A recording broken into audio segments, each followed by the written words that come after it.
Ito mga kabakal yung ginawa kong T na nozzle, yung may flame enhancer sa ilalim.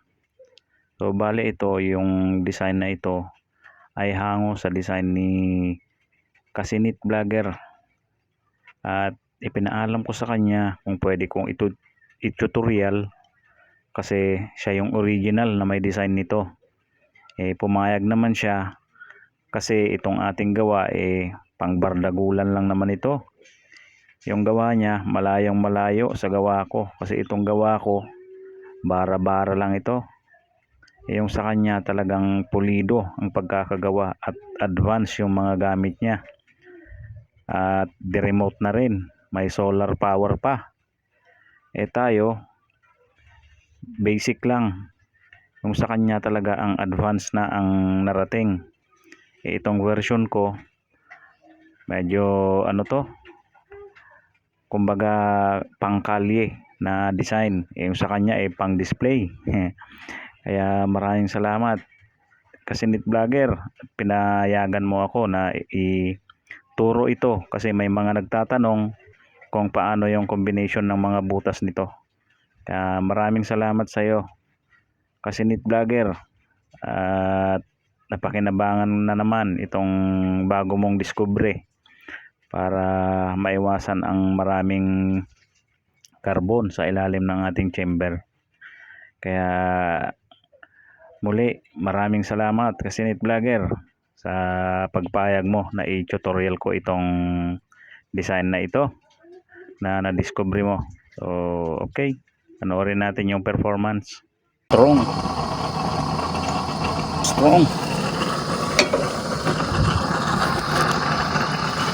Okay.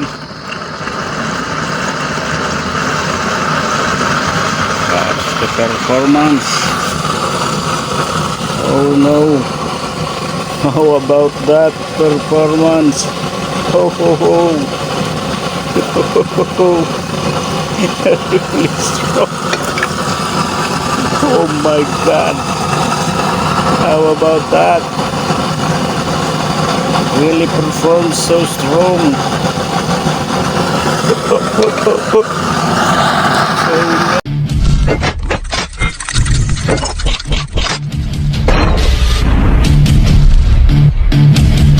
Mga kabakal, this is my old model design of carbonless nozzle. So this performs not equally distributed flame when it comes out from the chamber, so I decided to fabricate a new one. So I think this is much better than the first one. So this is just only for experimentation, and this is the final. So the holes of this T, which I made as the nozzle. So there are 4 holes, 2 millimeter downward.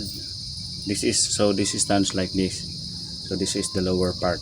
So there are 4 slanted downward, 2 millimeter, and 4 straight holes, 2 millimeter, and the one directed downwards is parallel with this directed downward oil flame enhancer. So these holes directly mix the oil under the chamber, so as to avoid so much carbon produced inside. So this will mix the carbon. So the holes directed downwards, I made a hole here which is parallel here, 4 of them, and here at the top are 1.5 millimeter drill bits. So here at the third layer are 8 holes, 1.5 millimeter. This is not aligned with the lower holes. This is alternate.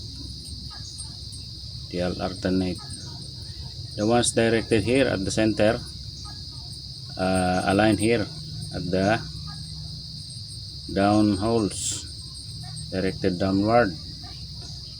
So these are 1.5 millimeter holes directed straight, and at the top 8 holes alternated here at the third layer, so directed this way.